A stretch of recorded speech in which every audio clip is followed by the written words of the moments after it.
Hello dear students, welcome to SK sir's maths academy. Linear algebra part 2, ज्याच्यामध्ये आपण बघतोय eigen value आणि eigen vector. Last लेक्चरमध्ये मी तुम्हाला डिटेलमध्ये एक्सप्लेन केलेलं आहे what is the meaning of eigen value, what is the meaning of eigen vector, as well as काही प्रॉपर्टीज तुम्हाला सांगितलेल्या आहेत कोणाच्या, आयजेन व्हॅल्यूच्या. त्याची डिटेल प्रोसिजर मी सांगितलेली आहे. सो आज आपण त्या प्रोसिजरचं ऍप्लिकेशन बघणार आहोत आणि आपण बघणार आहोत की ती प्रोसिजर आपल्याला ह्या प्रॉब्लेमचं सोल्युशन फाइंड आउट करण्यासाठी कशी वापरता येईल. चलो स्टार्ट करते. मग आता दिलेली मॅट्रिक्स आहे, मी तुम्हाला हे शिकवलेलं आहे की पार्ट 1 मध्ये तुम्हाला फाइंड आउट करायचं आहे आयजेन व्हॅल्यूज. आणि आयजेन व्हॅल्यूज फाइंड आउट करण्यासाठी आपल्याकडे पहिली महत्त्वाची स्टेप असते, ती म्हणजे कॅरेक्टरिस्टिक इक्वेशन. राईट.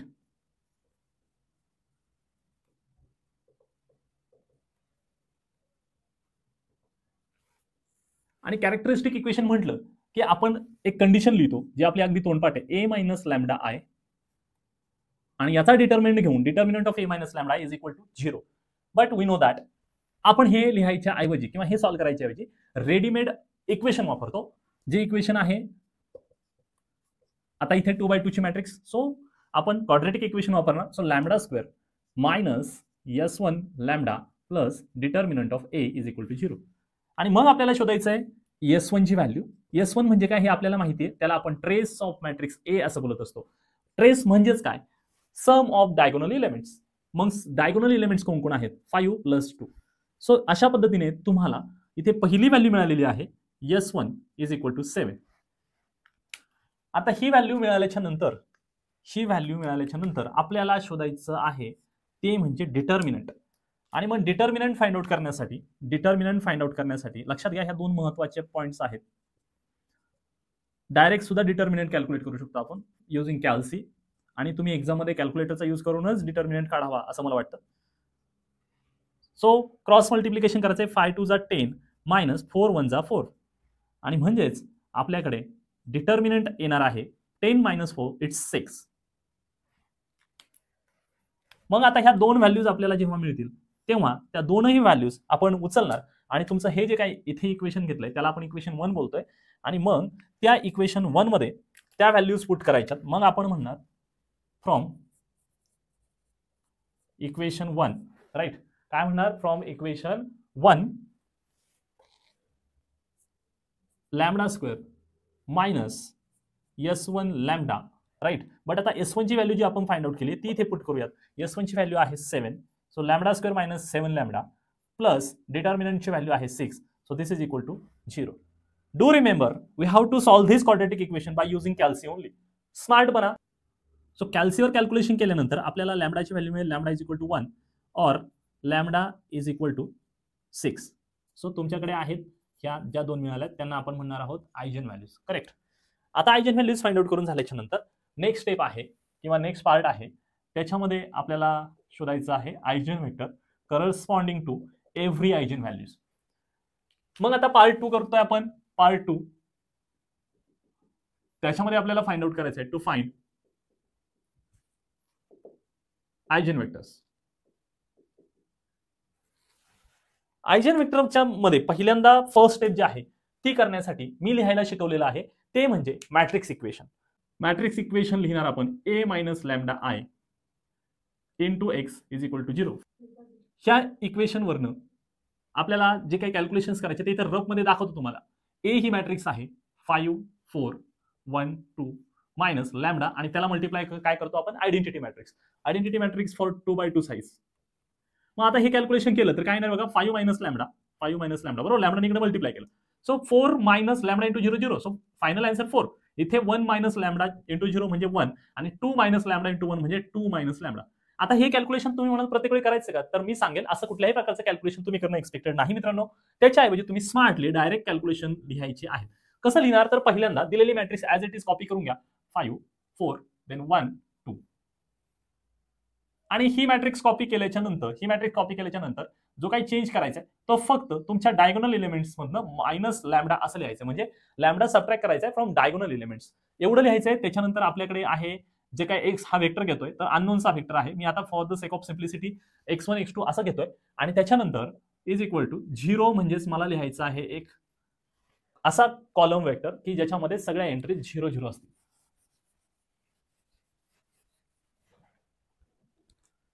आता हे सॉल्व्ह करायचंय म्हणजे नक्की काय करायचंय, पण त्याच्यासाठी हे सॉल्व्ह करायच्या अगोदर मी तुम्हाला सांगेल की पहिल्यांदा काय करा, तुमच्याकडे जेवढ्या आयजेन व्हॅल्यूज आहेत त्या प्रत्येक आयजेन व्हॅल्यूसाठी एक आपल्याला सेपरेट आयजेन वेक्टर कॅल्क्युलेट करायचा असतो. मग आपण याला समजा 2 म्हणूयात आणि ह्या 2 ह्या इक्वेशनचा यूज करून आपण पहिला आयजेन वेक्टर फाइंड आउट करणार आहोत. कोणासाठी, तर तुमची पहिली जी आयजेन व्हॅल्यू आहे λ1 इज इक्वल टू 1 याच्यासाठी. मग त्याच्यासाठी आपल्याला काय करायला लागेल, तर त्याच्यासाठी आपण ह्या तुमच्या इक्वेशन 2 मध्ये लॅम्बडाची 1 ही व्हॅल्यू पुट करणार आहोत. ती व्हॅल्यू पुट केली तर आपल्याला काय मिळेल, आपल्याला इक्वेशन किंवा सिस्टीम ऑफ लिनियर इक्वेशन मिळू शकतं. बघा मॅट्रिक्स इक्वेशन लिहूयात. पहिलं 5 - 1 4, then 4 1 2 - 1 1, x1 x2 is equal to 0. आणि मग इथून पुढे थोडंसं फोकसली करणं एक्सपेक्टेड आहे. लक्षात घ्या, याच्यावरून आपल्याला इक्वेशन्स तयार करता येतात. 2 मी तुम्हाला शिकवलेले आहेत, 2 मेथड, आणि थर्ड सांगितलंय कॅल्क्युलेटरचा यूज करायचा आहे. पण आता इथे जर तुम्ही इक्वेशन्स लिहिली तर ती इक्वेशन्स काय होऊ शकतात ते समजून घ्या, किंवा तुम्ही जर ऑगमेंटेड मॅट्रिक्स लिहिली तरी काय होणार आहे तेही समजून घ्या. पहिल्यांदा बघूयात की इक्वेशन लिहिल्यावर काय होणार. तर इथे 4 आहे, इथे 4 आहे. मग मी काय इक्वेशन लिहिल बघा, मी पहिलं इक्वेशन लिहिल 4x1, बरोबर. इथे x1 असतो x2, 4x1 plus 4x2 is equal to 0. Correct. Actually मी याला जर थोडं डिवाइड केलं बाय 4 तरी मला काय मिळणार आहे, x1 plus x2 is equal to 0. बरोबर. म्हणजेच हे दुसरं इक्वेशन मी कुठनं लिहिलंय, ह्या तुमच्या रोवरनं लिहिलंय, आणि हे पहिलं जे आहे, ओके, पहिलं जे इक्वेशन आहे ते सुद्धा त्याच्यात कन्वर्ट होताना दिसतंय आपल्याला. म्हणजे याचा अर्थ ही दोन्ही इक्वेशन वेगळी नाही तर ती इक्वेशन सेम आहेत. राईट. सो मी असं म्हणेल, ह्या इक्वेशन लिहिल्यावरच मी असं लिहिणार that implies x1 plus x2 is equal to 0. Right. हे इक्वेशन तुम्हाला आता मिळालं, हे इक्वेशन मिळालं. तर ह्या इक्वेशन वरनं तुम्हाला x1 आणि x2 च्या व्हॅल्यूज फाइंड आउट करायच्या आहेत. मग ह्या ठिकाणी आपल्याला मिळालेलं आहे x1 plus x2 is equal to 0. तर इथे तुम्ही आता कोणाला फ्री व्हेरिएबल म्हणजे टी सेट करणार आहात, तर x2 ला करणार, कारण x1 हा लीडिंग आहे. आता मी हे जे काही सांगतोय तुम्हाला, हे जे काही सांगतोय ते थोडंसं इथे कंप्लीट करतो, मग मी तुम्हाला अल्टरनेटिव्ह पण सांगतो. x2 is equal to T put करायचं. So x2 is equal to T put केलं, आणि जर x2 is equal to 2 put केलं तर तुम्हाला x1 काय मिळेल बघून घ्या. हे इक्वेशन आहे x1 प्लस x2 च्या ऐवजी काय ठेवणार, t इज इक्वल टू 0. म्हणजे त्याचा अर्थ असा झाला, माझी x1 ची व्हॅल्यू मायनस टी मिळाली. मग आता तुम्हाला किती व्हॅल्यूज मिळाल्यात, तुम्हाला दोन्ही व्हॅल्यूज मिळाल्यात x1 आणि x2 in terms of T. आता ह्या व्हॅल्यूज फाइंड आउट केल्यात. मी याला एक अल्टरनेटिव्ह तुम्हाला सांगणार आहे. इथे बऱ्याच वेळा इथेच आपल्या सगळ्या स्टुडंटचं मॅक्झिमम कन्फ्युजन होतं. देखते क्या ऑप्शन आहे. तुम्ही याच्यावरनं काय लिहू शकता मित्रांनो, तुम्ही लिहू शकता इथे ऑगमेंटेड मॅट्रिक्स. इथे लिहिना तुम्ही ऑगमेंटेड मॅट्रिक्स. कशी लिहितो आपण ऑगमेंटेड मॅट्रिक्स, कुछ याद आया? हो, ऑगमेंटेड मॅट्रिक्स लिहितो आपण. ऑगमेंटेड मॅट्रिक्स एबी लिहितो, बरोबर. एबी म्हणजे ही पूर्ण matrix as it is 4 4 1 1. Right. आणि त्याच्यानंतर त्याला लिहितो आपण ही बी मॅट्रिक्स. आता इथे काय ती 0 0. राईट. मग आता बघूयात हे कसं सॉल्व्ह करता येईल. तर तुम्ही काय करू शकता, पहिल्यांदा लक्षात घ्या इथे 4 4 आहे, बरोबर. मग काय होणार, 1/4 इंटू R1 केलं तर तुमच्याकडे काय मॅट्रिक्स मिळेल, 1 1 0 1 1 0. आणि मी तुम्हाला खूप वेळा शिकवलेलं आहे की जेव्हा तुमच्याकडे 2 रोज ज्या आहेत त्या अगदी सेम असतात, इव्हेंच्युअली 1 रो बिकम्स 0. ओके. मग काय लिहिणार, R2 मायनस R1 हे ऑपरेशन करणार, आणि मग तुमच्याकडे जी काही मॅट्रिक्स आहे ती मॅट्रिक्स काय मिळणार तुम्हाला, ती मॅट्रिक्स मिळणार आहे तुम्हाला 1 1 0 आणि इकडे 0 0 0. राईट. सो अशी मॅट्रिक्स मिळाल्यानंतर मग याच्यावरनं तुम्ही इक्वेशन काय लिहिणार, तुम्ही इक्वेशन लिहिणार x1 plus x2 is equal to 0. आणि मग ही पुढची सगळी प्रोसेस ऍज इट इज करणार आहे. सो तुम्हीच मला सांगा, मी जर डायरेक्ट लिहिलं, ओके, थोडासा कॉमन सेन्स वापरायला लागणार मला, आय ऍग्री विथ यू. पण जर थोडासा कॉमन सेन्स वापरला तर ह्या सगळ्या गोष्टी मला स्किप करता येतात. लक्षात घ्या, हा अगदी बेसिक क्वेश्चन आहे. असं म्हणू नका की हा बेसिक क्वेश्चन म्हणजे फार महत्वाचा नाही. This is the question from the M1 question paper of 2023 backlog. आता जुलैमध्ये जो काही पेपर झाला त्याच्यामध्ये हा 5 मार्क्सचा क्वेश्चन आहे. सो डू रिमेंबर, हा 5 मार्क्सचा क्वेश्चन आहे, त्याच्यामध्ये त्याला हलक्यात घ्यायचं कारण नाही. मला एवढंच सांगायचंय की तुम्ही ऍक्च्युअली कॅल्क्युलेशन करताना ऑगमेंटेड मॅट्रिक्स घ्या, कॅल्क्युलेशन करा, त्याच्यावरनं इक्वेशन लिहा, किंवा डायरेक्ट तुम्ही याच्यावरनं इक्वेशन लिहिली तरी चालेल. It's your choice. मला वाटतं खूप व्यवस्थितरित्या मी तुम्हाला एक्सप्लेन केलंय. तुम्हाला डायरेक्ट इक्वेशन लिहायची असेल तर डायरेक्ट लिहा, किंवा मॅट्रिक्स इथे तुम्ही ऑगमेंटेड मॅट्रिक्स घेऊन ट्रान्सफॉर्मेशन करून मग तुम्ही ते मिळवलं तरी चालेल. लक्षात आलंय, एवढं स्किप केलं होतं पण मी तुमच्यासाठी परत एकदा सांगितलेलं आहे. Okay. Choice is yours. Exam मध्ये तुमचा टर्न असणार आहे. आता पुढे, अब आगे, इससे आगे क्या होगा, देखिए काय होणार पोरांनो, एवढं जर कॅल्क्युलेशन केलंय तर आता तुम्हाला लिहायचं आहे वेक्टर, पण ते लिहित असताना मी कसं लिहितो ते समजून घ्या. मी असं लिहिणार x1 x2 is equal to, okay, म्हणजे हा काय आहे तुमचा कॅपिटल एक्स. तर आता इथे मला व्हॅल्यूज लिहायच्यात. व्हॅल्यूज आहे x1 ची व्हॅल्यू मला मिळालेली आहे -t आणि x2 ची व्हॅल्यू मिळालेली आहे t, राईट. म्हणजेच मी याच्यातनं जर t कॉमन काढलं तर मला शिल्लक राहणार आहे -1 आणि 1. आणि आता तुम्ही याच्यावरूनच तुमचा पहिला वेक्टर लिहिणार आहात. फर्स्ट वेक्टर जो आहे, फर्स्ट वेक्टर त्याला मी x1 नाव देतो, तुम्ही त्याला v1 वगैरे काहीही नाव देऊ शकता. आणि मग पोरांनो तुमचा पहिला वेक्टर मिळालेला आहे -1 1. क्लिअर आहे? ओके, लक्षात आलंय? सो इथे जे काही तुम्हाला मिळेल ना त्याला आपण तुमचा आयजेन वेक्टर म्हणणार. तुमचा म्हणजे कोणाचा? तुमचा किंवा माझा नाही, तर eigen vector for lambda is equal to 1, म्हणजे लॅम्बडा 1 साठी, म्हणजेच इथे लॅम्बडा इज इक्वल टू 1 साठी जो वेक्टर आहे हा तुमचा पहिला वेक्टर मिळालेला आहे. क्लिअर आहे? सो याला आपण काय नाव म्हणणार की eigen vector for lambda is equal to 1 किंवा आयजेन व्हॅल्यू 1. फाईन. तर आता इथपर्यंत तुम्हाला समजलेलं आहे. आता आपला प्रॉब्लेम संपलाय का? तर बिलकुल नाही, कारण आपला आताशी काय केलंय आपण for lambda is equal to 1 साठी कॅल्क्युलेशन केलंय. आता आपण पुढचं कॅल्क्युलेशन करणार आहोत. कोणासाठी कॅल्क्युलेशन करायचंय? तर लॅम्बडाच्या दुसऱ्या व्हॅल्यूसाठी, आणि ती दुसरी व्हॅल्यू जी आहे which is 6.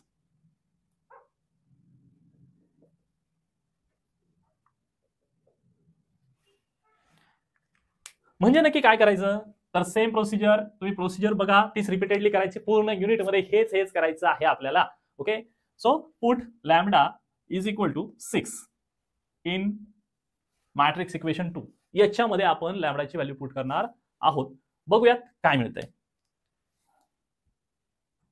So 5 minus lambda, आता 5 मायनस 6 केलं तर काय येणार आहे? -1 येणार. त्याच्यानंतर नॉन डायगोनल एलिमेंट्स आपल्याला माहिती आहे, ऍज इट इज लिहायचे असतात. 2 minus 6, so -4, right. So x1 x2 is equal to 0 0. Fine. हे इक्वेशन लिहिलंय, सॉरी मॅट्रिक्स इक्वेशन लिहिलंय. याच्यावरून तुम्हाला सिस्टम ऑफ लिनियर इक्वेशन पुढे कॅरी फॉरवर्ड करायचं आणि सॉल्व्ह करायचं. मग आता पुढे काय करता येईल ते आता बघणार आहेत आपण.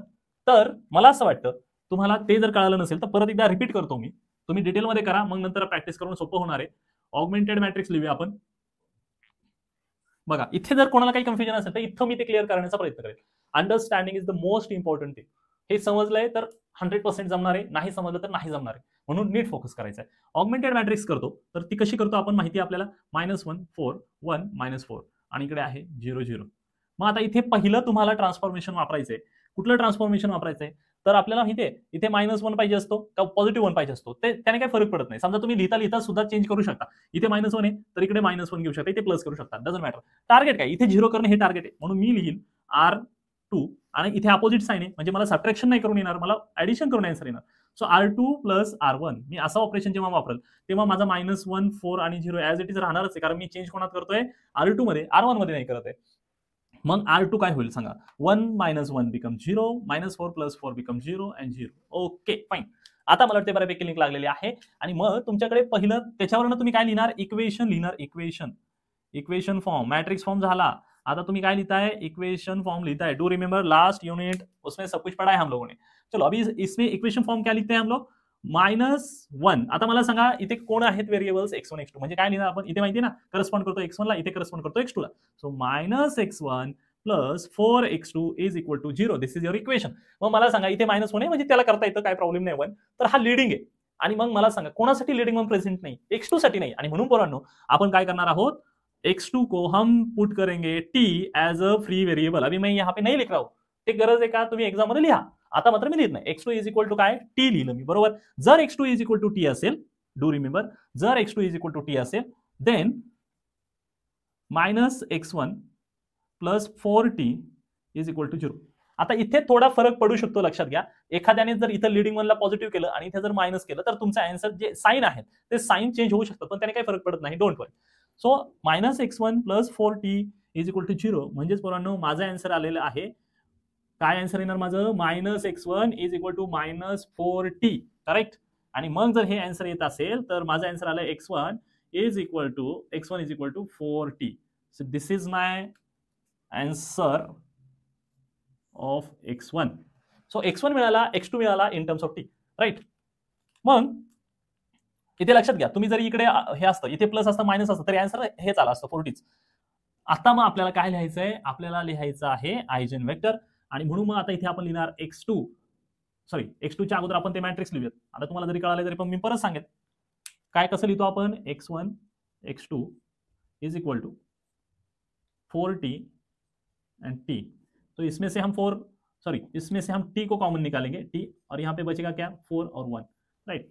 So clearly we can say that your x2 का मतलब capital x2, I am talking about capital x2, variable नहीं, वेक्टर, राइट. वेक्टर काय मिळाला मला, वेक्टर 4 1, राइट.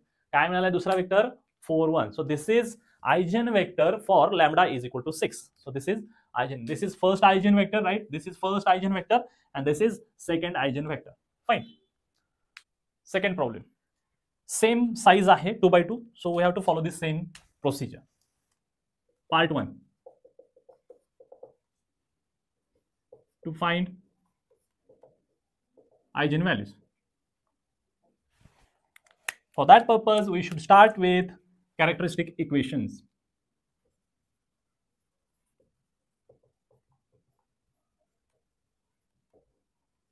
आणि कॅरेक्टरिस्टिक इक्वेशन साठी आपल्याकडे काय आहे, determinant of a minus lambda i is equal to 0. लेकिन हम इसकी जगह एक्चुअल सॉल्यूशन फाइंड आउट करने के बजाय क्या यूज करते हैं, फॉर्मूला. कुठला formula, lambda square minus s1 lambda plus determinant of a is equal to 0, और इसको बोलेंगे 1. आता जर आपल्याला पहिल्यांदा फाइंड आउट करायचं असेल s1, तर आपल्याला माहिती आहे s1 का मतलब होता है ट्रेस ऑफ मैट्रिक्स a, और यहाँ पे ट्रेस म्हणजेच काय, डायगोनल एलिमेंटची ऍडिशन. So 14 minus 1, right. आणि म्हणजेच पोरांनो s1 इज इक्वल टू आलेला आहे 13. जर s1 13 आहे तर डिटर्मिनंट किती आहे, सो डिटर्मिनंट म्हणजे दिलेल्या मॅट्रिक्सचा असं डिटर्मिनंट लिहायचं आहे, व्हॅल्यू फाइंड आउट करायची आहे. Very simple. सो तुमच्याकडे आन्सर मिळणार आहे determinant of a is equal to 14 minus 1, so minus 14, minus असतं मध्ये 10 इंटू 5 50. ओके, सो इथे तुम्हाला let me correct something, I think इथे -10 आहे, सो इथे -10 असायला पाहिजे.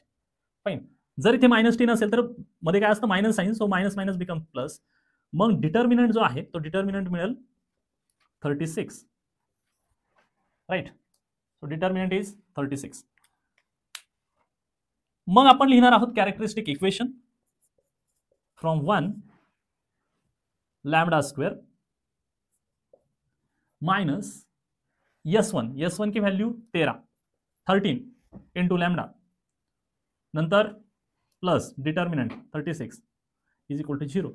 आता हे कॅल्क्युलेटरवर सॉल्व करायचं असं मी तुम्हाला ऑलरेडी सांगितले. लैम्डा इज इक्वल टू तुम्हाला मिळणार आहे 9 एंड लैम्डा और म्हणायला लागेल, और लैम्डा इज इक्वल टू मिलेगा आपको 4, राइट. आणि म्हणून तुमच्याकडे पहिली जी लैम्डाची व्हॅल्यू आहे, आयजेन व्हॅल्यू आहे, ती मिळते 9 and lambda 2 is equal to 4. Okay, ह्या ज्या आहेत यांना आपण काय म्हणतो, आयजेन व्हॅल्यूज.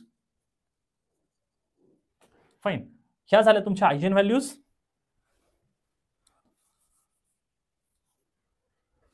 आता आपल्याला सेकंड पार्ट करायचा आहे, आणि सेकंड पार्ट मध्ये काय करतो, आयजेन वेक्टर फाइंड आउट करतो. Part 2, to find eigen vectors. लेकिन हमको पता है उसके लिए क्या करना पड़ता है, फर्स्ट ऑफ ऑल उसके लिए हमको लिखना पड़ेगा मैट्रिक्स इक्वेशन, राइट. काय लिहायचं पोरांनो, मॅट्रिक्स इक्वेशन. झोपला की काय, मॅट्रिक्स इक्वेशन. मग मॅट्रिक्स इक्वेशन कसं लिहितो माहिती आहे आपल्याला, a minus lambda i into x is equal to 0. आता मी तुम्हाला शॉर्टकट शिकवलेला आहे, त्याच्यामुळे काळजी नसावी.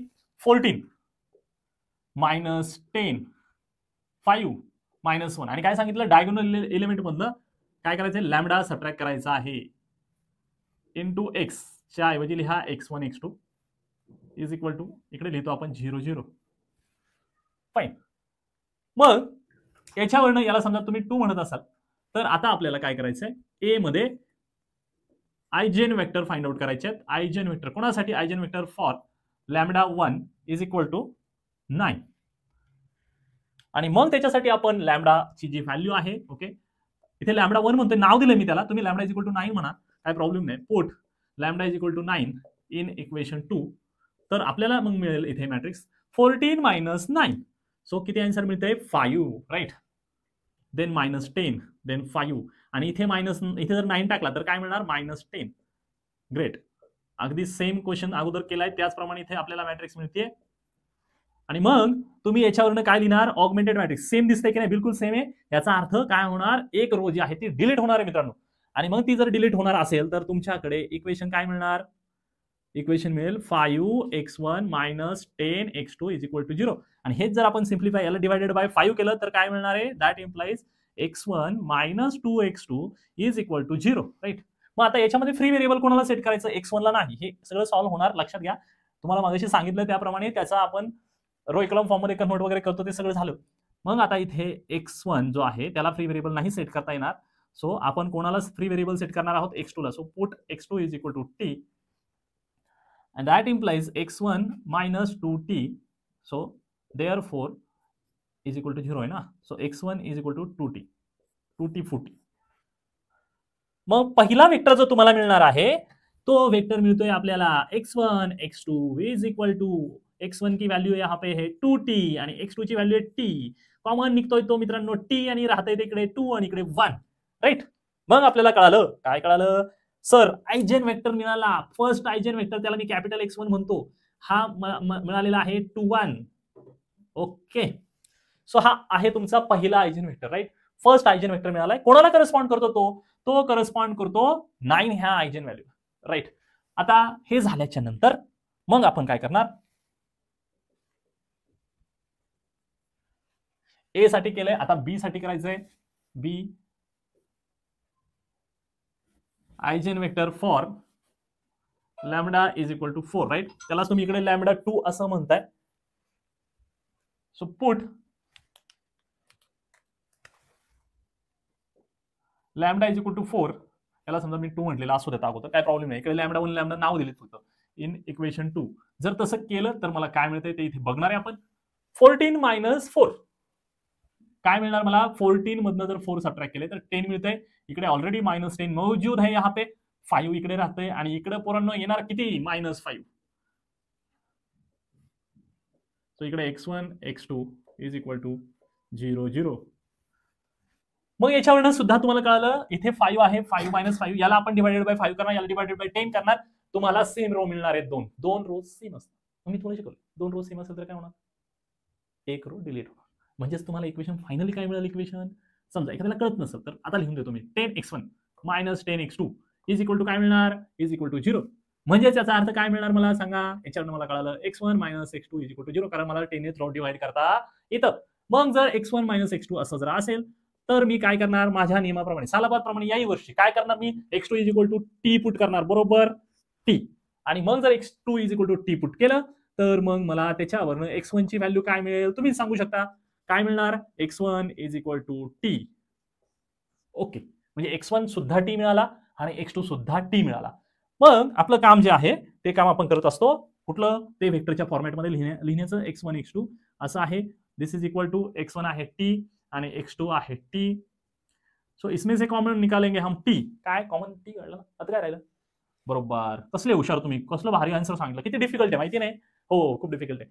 शाबास, स्वतःची पाठ ठुकटून घ्या एकदा तुम्ही. 1 आणि 1. आणि म्हणून मग तुमच्याकडे जो दुसरा वेक्टर आहे तो मिळतोय 1 1. कोणाला करस्पॉन्ड करतोय हा, this is the eigen vector corresponding to 4, means lambda = 4. Okay.